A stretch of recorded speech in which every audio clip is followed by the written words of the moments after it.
gitu kan. Jadi siapa yang bekerja gitu kan. Ya, jangan dilupa begitu. Gitu. Ya kan sudah lumrah biasanya ada pemain tikungan. Valentino Rossi itu yang ya kan.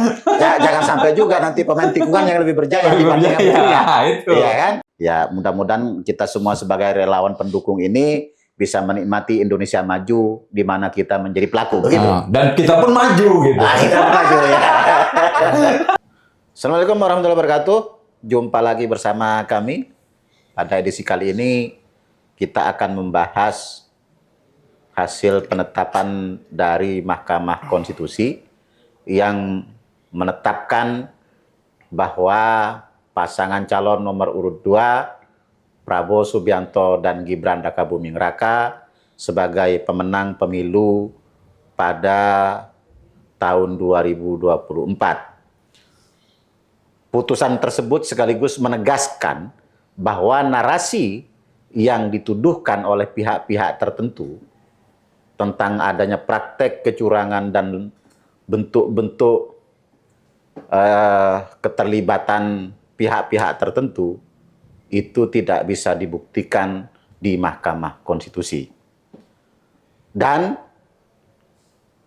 Komisi Pemilihan Umum telah menetapkan Prabowo Subianto dan Gibran Rakabuming Raka sebagai Presiden Republik Indonesia dan Wakil Presiden Republik Indonesia periode 2024-2029. Namun, sebagaimana kita ketahui bersama, ternyata ada pihak-pihak yang masih merasa tidak puas, merasa kecewa. Bahkan ada sekelompok intelektual yang kemudian menjadi aktivis yang pada waktu masih mahasiswa tidak menjadi aktivis. Apa sebenarnya yang terjadi pada mereka semua? Hadir bersama saya ada Bung Nasir. Beliau ini adalah Ketua Umum Foksi, Forum Alumni Forum Komunikasi Alumni Santri. Ada Ketua Umum GPI, Gerakan Pemuda Islam, Bung Diko Nugraha. Ada Dedi Jaya, Ketua Umum Garda Nusantara, bersama untuk membahas masalah ini. Barangkali dari Bung Nasir lebih dahulu. Silakan. Ya, kita kan melihat posisi saat ini pasca putusan MK ya, yang sebenarnya pada putusan MK dalam proses sidang saja kita sudah tahu sebenarnya bahwa hal yang dipermasalahkan dalam petitum dan lain-lain itu sungguh sudah di luar dari hal yang memang bisa diinikan. Karena memang pertama kita lihat adalah jarak jauhnya suara, dan yang kedua adalah keterlibatan dari yang dituduhkan oleh masing-masing kuasa hukum maupun pada saat itu, dan memang jadi fenomena saat ini karena pertama kali saya melihat dalam beberapa tahun belakangan pemilu adanya seorang presiden dan wakil presiden yang hadir di Mahkamah Konstitusi. Seolah-olah bicara soal ini. Cuman memang tadi sih kita sudah sangat senang karena Anies dan Muhaimin datang ke dalam acara penetapan. Cuman memang yang kita agak-agak ini adalah Mas Ganjar dan Pak Mahfud tidak hadir. Artinya itu sangat ini. Dan membuktikan komitmen bahwa Prabowo siap merangkul semuanya. Nah, pasca putusan Mahkamah Konstitusi yang memang kita ini kan terjadi kayak kemarin dissenting opinion yang terjadi antara Hakim Konstitusi Saldi Isra, Eni Nurbayaningsih dan Arif. Itu adalah bentuk bahwa Mahkamah Konstitusi itu bersikap kolektif kolegial, yang mana setiap hakim itu punya hak suara yang sama, dan itu membuktikan bahwa tidak menjadi persoalan apabila kolektif kolegial sesuai dengan apa yang terjadi pada saat Gibran, dan tidak bisa juga dianggap benar oleh pihak-pihak yang tadi dibilang ada tokoh yang menjadi kuasa hukum ya. Tapi kan putusan itu sudah final dan mengikat kan, betul, walaupun ada dissenting opinion. Tapi kan ada sekarang muncul narasi seolah-olah yang benar adalah 3 hakim yang padahal itu kan sudah menyalahi aturan dari permainan Mahkamah Konstitusi. Ya. Kemarin juga muncul masalah ininya siapa dari DPR Partai P3 Asrul Sani yang menjadi hakim Mahkamah Konstitusi yang pada saat itu membahas soal dianggap tidak independen. Kalau kita melihat kan P3 adalah pendukung dari Paslon 03, jadi sebenarnya ini sudah cukup clear dan kita melihat bahwa Mahkamah Konstitusi kepercayaan publiknya itu bisa kita inikan dan memang mewakili dari 90 juta pemilih Prabowo Gibran, 96 juta sekian. Dan seolah-olah yang 3 orang yang dissenting opinion ini moralitasnya lebih tinggi dibandingkan hakim yang lain yang tidak menyampaikan dissenting opinion. Nah, itulah yang terjadi dan beberapa opini yang mulai banyak dibicarakan khususnya oleh Timnas Amin yang terjadi. Nah, ini kan sebuah dinamika yang menurut saya tidak wajar lah. Kalau kita sebagai kesatria itu siap menang, siap kalah. Toh, pada saat ini ternyata Surya Paloh menerima, PKS tadi menyampaikan siap dipanggil, lalu PKB sudah menerima bahkan di kantor DPP dan pada saat itu diterima langsung oleh calon wakil Presiden Republik Indonesia Muhaimin Iskandar. Yang ini menurut saya clear, tapi kenapa timnas-timnas ini memang muncul dari berbagai elemen yang memang bukan mewakili partai politik. Nah, ini menurut saya yang harus dikelirkan lah. Jangan-jangan ada pihak-pihak yang sengaja tidak ingin Indonesia ini tentram, damai, kondusif, atau bagaimana, Bung Deddy? Ya, mungkin itu riak-riak penonton juga sih kalau bola sih. Kalau pemain bolanya udah salaman kan biasanya ya penonton yang nggak terima kan tawuran. Gitu kan? Iya. Kan? Oh, curang tuh wasitnya, gitu-gitu kan gitu kan? Nah, kita atau jangan-jangan kalah taruhan. Kalah taruhan jadi ini apa? Gengsi kan gitu kan? Iya. Yang terlalu call-nya terlalu tinggi karena dia berpikirnya ya mungkin kalau dia kena prank juga mungkin ya. Ada banyak yang kena prank, mungkin dia hitung-hitungannya karena kalau kita cerita tentang di Mahkamah Konstitusi waktu itu posisinya 54 kan waktu pas ngambil posisi penentuan umur itu kan 54 tuh. Posisi keempat itu kan Pak Soehartoyo tuh. Oke. Gitu. Nah, di luar dugaan mereka itu kan Pak Soehartoyo-nya ketuanya justru tidak dissenting opinion kan gitu. Iya. Nah, itu yang menyebabkan mereka kan begitu pede kan saat itu kan. Wah, gitu kan. Seolah-olah mereka udah tahu petanya kan gitu. Kalau lihat di beberapa acara di media-media itu mereka memetakan itu. Ya kan harapan mereka ya kan agar Mahkamah Konstitusi itu melakukan sebuah langkah-langkah yang tidak sekedar menilai sengketa hasil Pilpres itu bukan hanya berdasarkan fakta-fakta atau temuan-temuan yang ada, tapi didorong mengikuti framing yang mereka bentuk. Iya, artinya kan di situ ada dua mahjab kan kalau kita lihatnya, kualitatif dan kuantitatif. Nah, kalau sebelum dari era ini itu kan pijakannya itu kan selalu di proses hasil. Kalau hasilnya terlalu jauh, waktu itu kan ada ukurannya itu kan, berapa persen, itu kan langsung tertolak kan. Nah, ini kan ada kemajuan sebetulnya. Dan ini memang ke depannya ini memang kalau posisi dissenting opinion itu 3, itu memang hampir-hampir saja sih kalau Pak Soehartoyo itu ya, yang awal itu dia 4 itu posisinya kalau 4 itu kan dikembalikan kepada ketua kan. Dan kalau posisi 4 itu memang pemilu diulang itu. Nah, itulah yang mungkin mereka karena kalah tipis lah hitungannya kan. Kalah tipis ya, kayak gue asumsinya kayak nonton bola gitu loh. Atau jangan-jangan ini sesungguhnya ada kelompok-kelompok yang ingin 2 putaran. Bisa barangkali ya ini musim paceklik berkepanjangan kan. Atau gimana Bang Diko? Ya. Kalau pejin Gus, ya, masih suasana lebaran ya.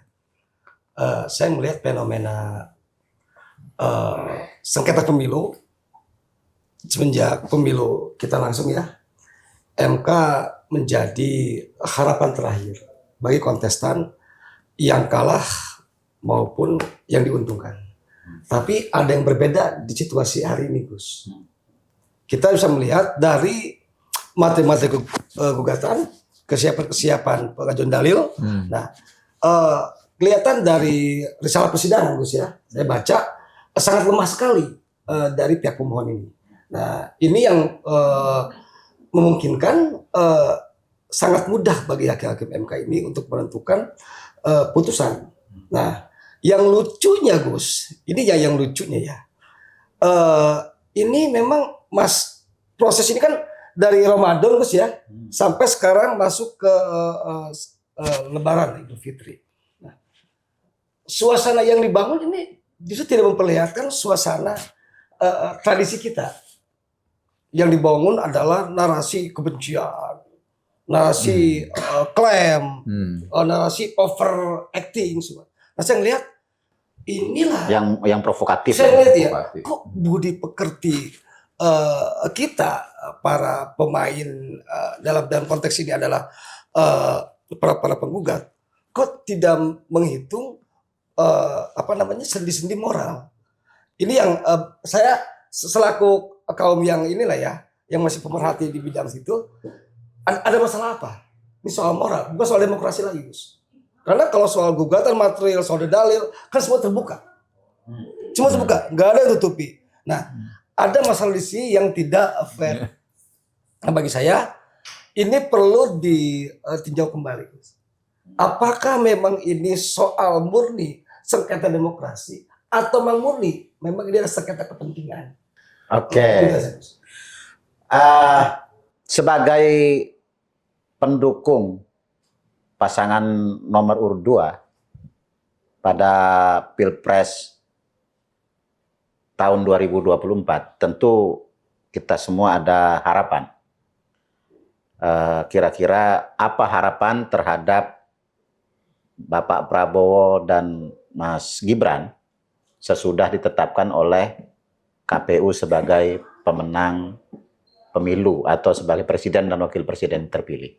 Mungkin dari Bung Nasir lebih dulu. Jadi begini, kita melihat pada 3 indikasi faktor. Yang pertama adalah indikasi keterlibatan dari berbagai instrumen yang memang Pak Prabowo inginkan. Kedua adalah indikasi pada masalah global yang ada. Yang ketiga adalah permasalahan bagaimana mempercepat pembangunan dan keberlanjutan dari Presiden Joko Widodo. Nah, 3 hal penting ini dalam melibatkan berbagai instrumen ini tentunya harus melihat pada berbagai sektor kan. Nah, jadi pelibatan itu harus sesuai dengan kapasitas. Karena saya melihat memang perbedaannya Pak Prabowo di awal ini itu memiliki koalisi yang sangat gemuk ya. Koalisi yang begitu gemuk.